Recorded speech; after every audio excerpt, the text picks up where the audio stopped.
যুবভারতীর ঘটনার দিকে। সেই ঘটনার টার্গেট ফুটবল প্রেমীরা। হ্যাঁ, ঠিকই শুনছেন, শনিবার যুবভারতীতে ভাঙচুরে গ্রেফতার করা হয়েছে 5 জনকে। এত ভিড়ে মেসিকে দেখতে না পেয়ে বিশৃঙ্খলা, কাদের গাফিলতিতে মাঠে এত ভিড়, আসল দোষীদের না ধরে সাধারণ দর্শকদের গ্রেফতার, ফুটবল প্রেমীদের গ্রেফতারে প্রশ্নে পুলিশ। কথা বলবো, সরাসরি চলে যাব, প্রতিনিধি অনুপ চক্রবর্তী রয়েছেন সঙ্গে। অনুপ, ফুটবল প্রেমীরা তারা একটা আবেগ নিয়ে সেদিনকে এসেছিলেন মেসিকে দেখতে, খুব স্বাভাবিকভাবে দেখতে না পেয়ে তাদের আবেগের বিস্ফোরণ ঘটে, কিন্তু আসল দোষী কারা, কাদের জন্য গাফিলতি হলো, তাদের ক্ষোভের কারণ কি, এটা তো পুলিশকে দেখতে হবে।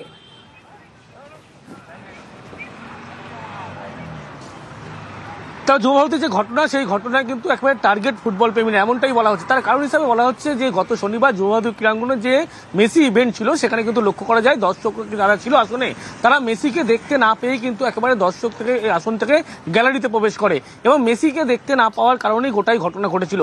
ফুটবল মাঠে, অর্থাৎ যেখানে মেসি দাঁড়িয়ে ছিল সেই জায়গায় কিন্তু এত ভিড় ছিল, দর্শকরা সাধারণ আসন থেকে দেখতে পাচ্ছিল না। তার জন্য কিন্তু গোটাই গন্ডগোল বা বিশৃঙ্খলা পরিস্থিতি তৈরি হয়। সেক্ষেত্রে দেখা গেল যে একেবারে টার্গেট ফুটবল প্রেমীরা। এই ঘটনায় এখনো পর্যন্ত মূল যে বলা হচ্ছে অভিযুক্ত হিসাবে বা মূল ইভেন্টের যিনি মূল অন্যতম ব্যক্তি ছিলেন, অর্থাৎ শতদ্র দত্ত, তাকে গ্রেপ্তার করা হয়েছে। কিন্তু এই ঘটনায় শতদ্র দত্ত বাদে তো আরো অনেকের নাম আছে, তদন্তে তাদের নাম কিন্তু পুলিশ ইতিমধ্যেই পেয়েছে, কিন্তু তাদেরকে গ্রেপ্তার এখনো পর্যন্ত পুলিশ তাদের কাছে পৌঁছতে পারেনি। কিন্তু অন্যদিকে যারা ফুটবল প্রেমী ছিল তাদেরকে টার্গেট করা হচ্ছে। এখানেই কিন্তু একেবারে ফুটবল প্রেমীদের গ্রেপ্তারের থেকে প্রশ্নের মুখে কিন্তু পুলিশের ভূমিকা। তার কারণ এই যে গোটা ঘটনা ঘটেছিল, যে ঘটনার কারণ সূত্রপাত হিসাবে বললে দেখা যায় তারা মোটা অঙ্কের টাকা দিয়ে বিনিময়ে কিন্তু টিকিট কেটে মেসিকে দেখতে এসেছিল। কিন্তু সেক্ষেত্রে এত পরিমাণ মানুষ যে ভিড়ের মধ্যে ছিল, গ্যালারির মধ্যে থেকে শুরু করে মাঠের মধ্যে, প্রত্যেক জায়গায় কিন্তু মেসিকে তারা দেখতে যখন না পায়, তখন কিন্তু তারা গ্যালারি থেকে মাঠে প্রবেশ করে, এই বিশৃঙ্খলা পরিস্থিতি তৈরি হয়। কিন্তু এই ঘটনায় যিনি হচ্ছেন মেসি ইভেন্টের মূল, যিনি অন্যতম, দেখো অনুপ, এখানেই তো প্রশ্নটা, যে তাদের যে রাগ সেটা তো জাস্টিফাইড কোথাও গিয়ে। এভাবে যদি তারা যে আবেগ নিয়ে এসেছিলেন, তারা যদি মেসিকে দেখতে না পান, তারা এতগুলো টাকা খরচ করে এসেছিলেন, এই রাগটা তো হওয়া খুব স্বাভাবিক, খুব সঙ্গত। বিষয়টা হচ্ছে যাদেরকে গ্রেফতার করা হচ্ছে, এই যে 5 জন, এই 5 জনের কি পরিচয়, এই দিনের ঘটনায় এই 5 জনের কি কানেকশন, পুলিশের হাতে কি তথ্য রয়েছে, কিসের বেসিসে তাদেরকে গ্রেফতার করা হলো?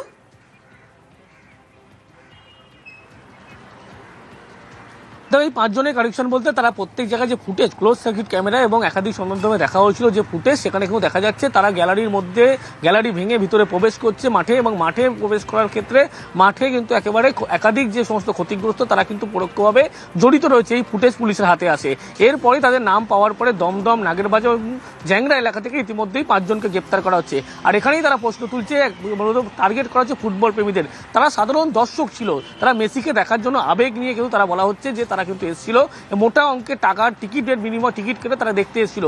কিন্তু মাঠে এত পরিমাণ ভিড় ছিল, কারাই ভিড় করেছিল, সেক্ষেত্রে কিন্তু যখন দেখতে না পায় তারা কিন্তু মাঠে ঢোকে, বিশৃঙ্খলা পরিস্থিতি তৈরি হয়। কিন্তু এই যে মাঠের মধ্যে যখন যারা মেসিকে ঘিরে রাখলো, একেবারে তারা দর্শক আসন থেকে সাধারণ মানুষ দেখতে পেল না মোটা অঙ্কের টিকিট কাটার পরেও। এখানে শতদ্র দত্ত তিনি কিন্তু একা অভিযুক্ত নয়, আরও একাধিক নাম উঠে এসছে, তাদের কোনো গ্রেপ্তার করা হচ্ছে না, শুধুমাত্র ফুটবল প্রেমী তাদেরকে টার্গেট করা হচ্ছে। এখানে সিঙ্গেল পয়েন্ট টার্গেট যদি ফুটবল প্রেমীরা হয়, তাহলে কিন্তু আবারও একটা ক্ষোভের জায়গা, রাগের জায়গা তৈরি হচ্ছে। এবার এই যে বারবার মূল উদ্যোক্তা শতদ্র দত্তর কথা আমরা বলছি, এই শতদ্র দত্তকে পুলিশ গ্রেফতার করেছে এবং পুলিশ হেফাজতের নির্দেশ গতকাল বিধাননগর আদালতের তরফ থেকে দেওয়া হয়েছে। এবার এই যে শতদ্রকে কোন কোন প্রশ্নবান, কি কি প্রশ্ন, শতদ্রর কাছে প্রথম প্রশ্ন, কত টিকিট বিক্রি করা হয়েছিল, তার কারণ যা দেখা যাচ্ছে যে সংখ্যক টিকিট বিক্রি হয়েছিল তারপরেও সেই স্টেডিয়ামে আরো ভিড় ছিল, তাহলে এইগুলো কোথা থেকে এলো, এই যে এত ভিড় হলো, তাহলে কি কমপ্লিমেন্টারি পাস হাতে তুলে দেওয়া হয়েছিল? আর কি কি প্রশ্ন তাকে করা হতে পারে? স্টেডিয়ামে মেসির পাশে কারা, মেসি যখন স্টেডিয়ামে পৌঁছলেন, মেসি যখন মাঠে পৌঁছলেন, হাঁটছেন, তাকে ঘিরে কারা ছিল, কাদের অনুমতিতে মেসিকে ঘিরে এই ভিড় জমেছিল? গোটা জেরা পর্বের ভিডিওগ্রাফি পুলিশের। কথা বলবো আবারও, সরাসরি অনুপ চক্রবর্তী রয়েছেন আমাদের সঙ্গে। অনুপ, এই যে প্রশ্নগুলো করা হচ্ছে শতদ্র দত্তকে, এই প্রশ্ন মানে তিনি বিদ্ধ হবেন নাকি তিনি উত্তর দেবেন সেটা তো তার উপর, কিন্তু ঠিক কোন কোন প্রশ্নমালা সাজানো হয়েছে এখনো পর্যন্ত?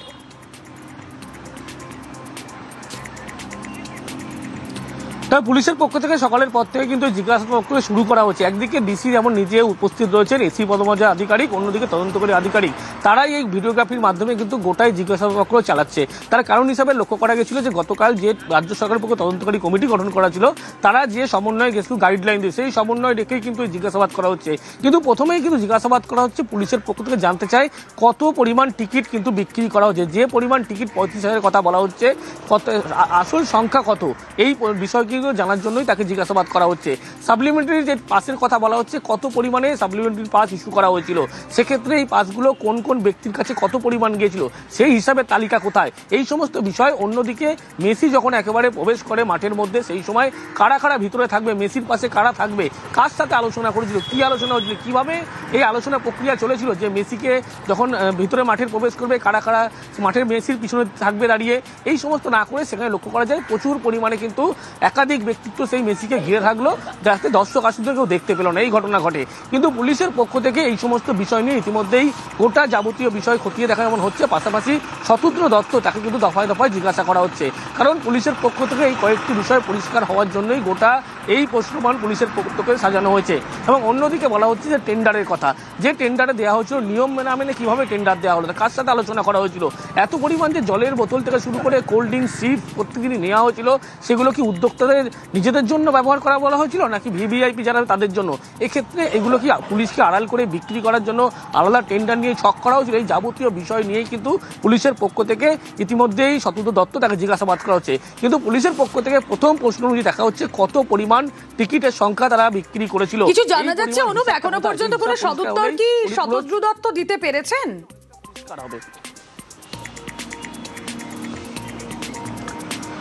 এখনো পর্যন্ত তিনি যে তথ্যের উত্তর দিচ্ছেন, সেই তথ্যের উত্তরের পরিপ্রেক্ষিতে কিন্তু কোন রকম নথি বা কোনো কিছু স্পষ্ট করতে পারছে। সেই কারণে পুলিশের পক্ষ থেকে যাবতীয় বিষয় পরিষ্কার হওয়ার জন্যই তাকে দফায় দফায় জিজ্ঞাসাবাদ করা হচ্ছে। বেশ নজর থাক, দেখা যাক তাকে জিজ্ঞাসাবাদে কি কি তথ্য উঠে আসে।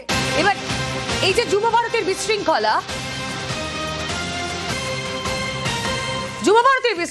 এবার জনস্বার্থ মামলা, একটা দুটো নয়, তিনটে জনস্বার্থ মামলা।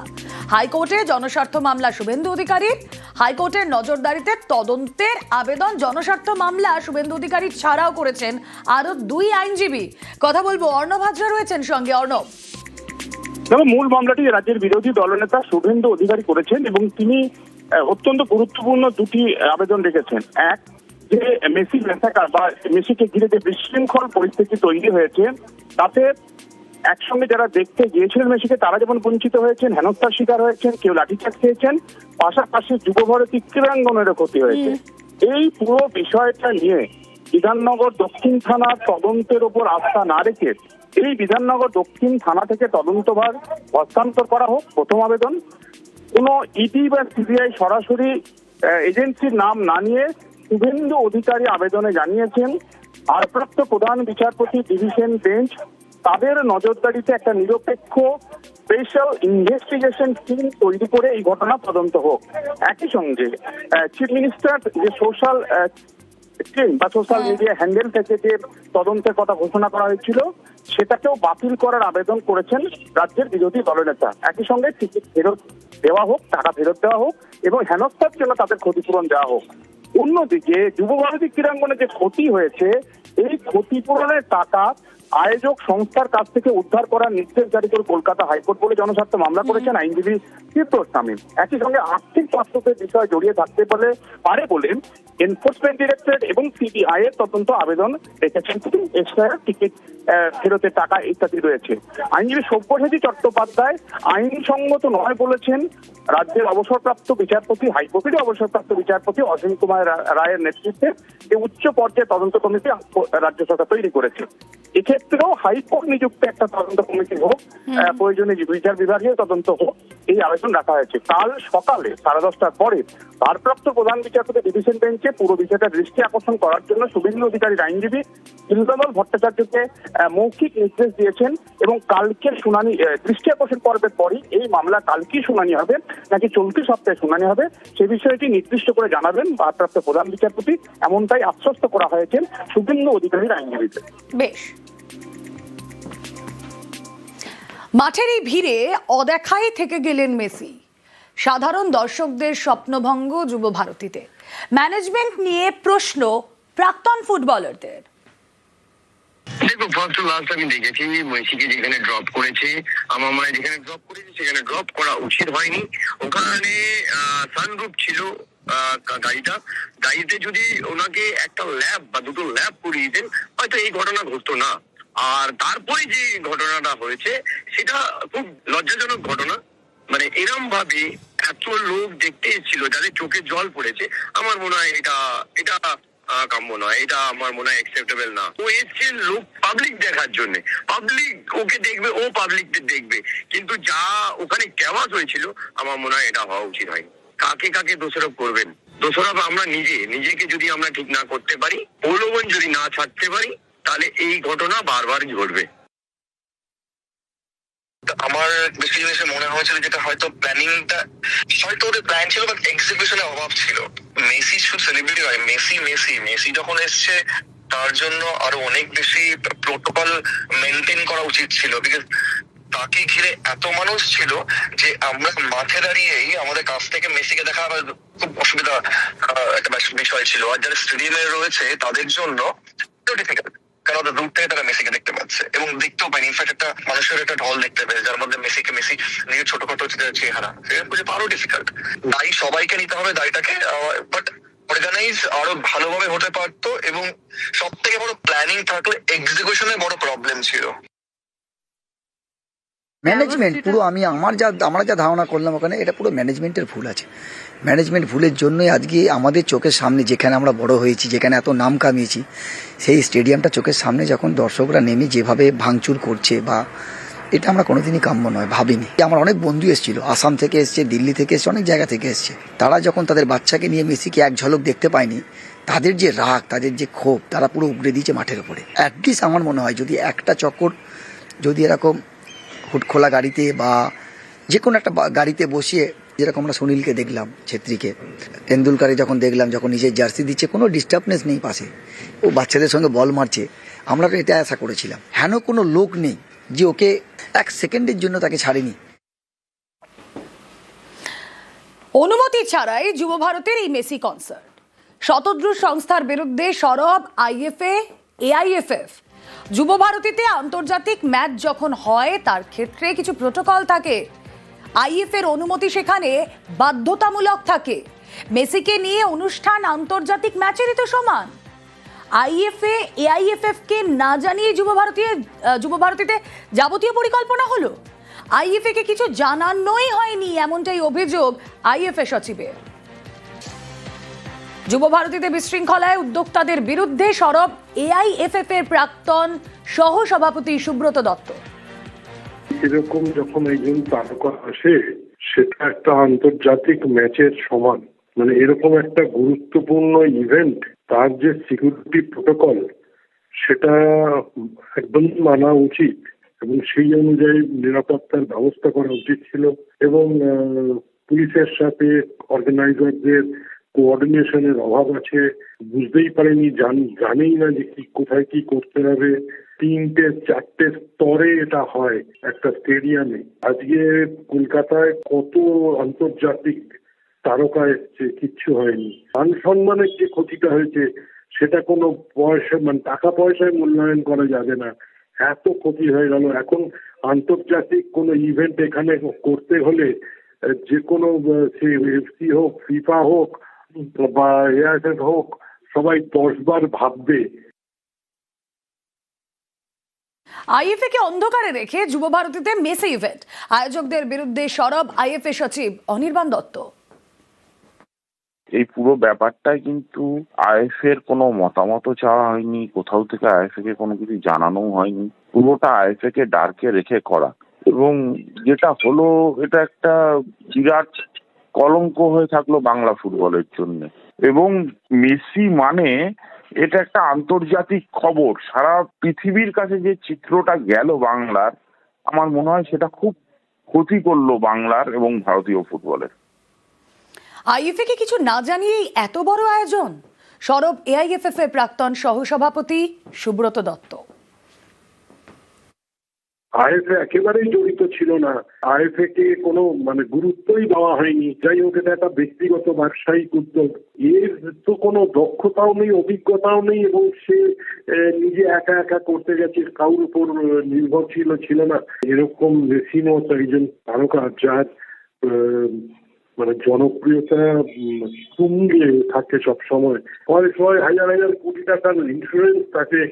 এই এখানে যে বোতল বিক্রি করছে, বোতল বিক্রি তো অ্যালয় নয়, জলের পাউচ ফ্রিজে ডিস্ট্রিবিউশন হয়, সেখানে কি করে বোতল বিক্রি করলো, এই বোতলগুলোই তো ছুঁড়ে মারলো।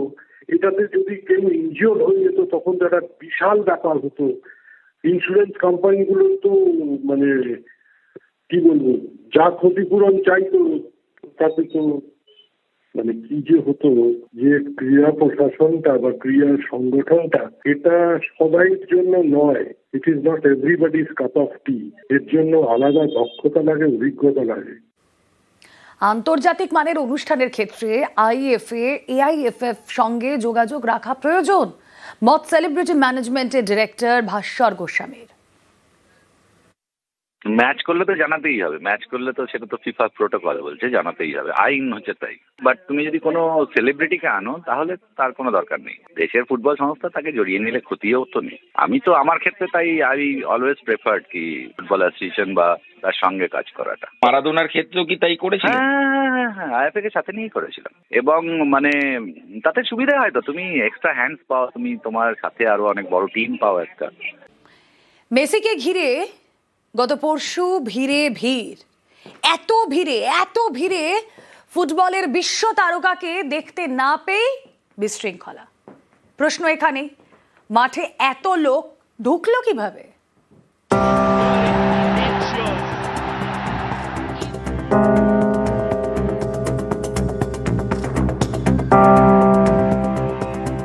শনিবার যুব ভারতীতে মেসিকে ঘিরে ছবি তোলার হেডিক।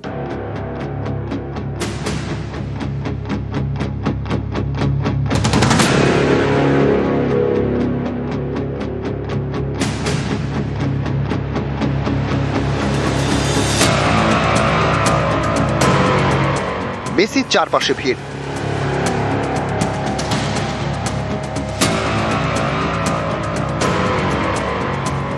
হাজার হাজার টাকা দিয়ে টিকিট কেটেও স্বপ্নভঙ্গ। গ্যালারি থেকে মেসিকে দেখাই যায়নি, এই থেকে বিশৃঙ্খলা শুরু।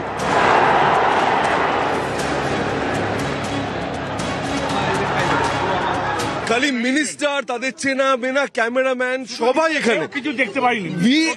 হরিড এক্সপিরিয়েন্স। অভিযোগ, যখন মেসির গাড়ি প্রবেশ করে তখন অনেকেই নাকি আচমকা, এখানে যারা সিকিউরিটিতে ছিলেন বা এখানে দাঁড়িয়ে অপেক্ষা করছিলেন এরকম অনেকে, তারাও নাকি তড়িঘড়ি মেসির গাড়ির সঙ্গে ভেতরে প্রবেশ করে দেওয়ার চেষ্টা করেন এবং অনেকে ঢুকেও যান।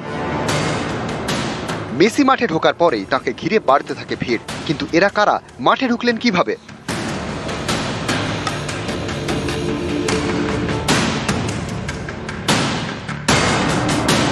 সব ঠিক ছিল একদম, মানে মেসি আসার মধ্যে কোনো চেঞ্জ হয়নি। এই যে কাজগুলো আমরা করার জন্য বলেছিলাম ফ্লো চার্টে, সেগুলো আমরা একটাও করতে পারিনি।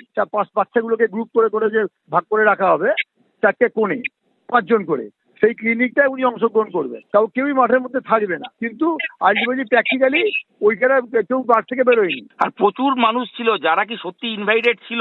কি করে আমি চিনি তো না, কি করে বলবো বলুন তো যে কাদেরকে কি হয়েছে? অনেকেই হাত ধরে টানছিল। জানি না। স্টেডিয়ামে গাড়ি ঢোকার দুটো রাস্তা, আর মাঠে প্লেয়ারদের ঢোকার জন্য রয়েছে টানেল। এই টানেলে থাকে নিরাপত্তা রক্ষীরা, সেখান দিয়ে শনিবার গিজ করে লোক মাঠে ঢোকে। এখানেই প্রশ্ন, এত লোক টানেল দিয়ে ঢুকলো কিভাবে? তাহলে কি আলাদা করে টিকিট বিক্রি করা হয়েছিল? এটা হচ্ছে সরাসরি যেখানে চলে যাওয়া যায়, সেটা হচ্ছে ড্রেসিং রুমের একদিক, ফুটবলারদের ড্রেসিং রুমের একদিক, এবং এই টানেল দিয়ে সহজেই অনেকে বেরিয়ে আসতে পারেন, যদিও নিরাপত্তা রক্ষীরা ছিলেন। মেসিকে দেখার আনন্দে আত্মহারা সবাই, তখন যারা নিরাপত্তার দায়িত্বে ছিলেন তারাও তো আত্মহারা হয়ে পড়েছিলেন।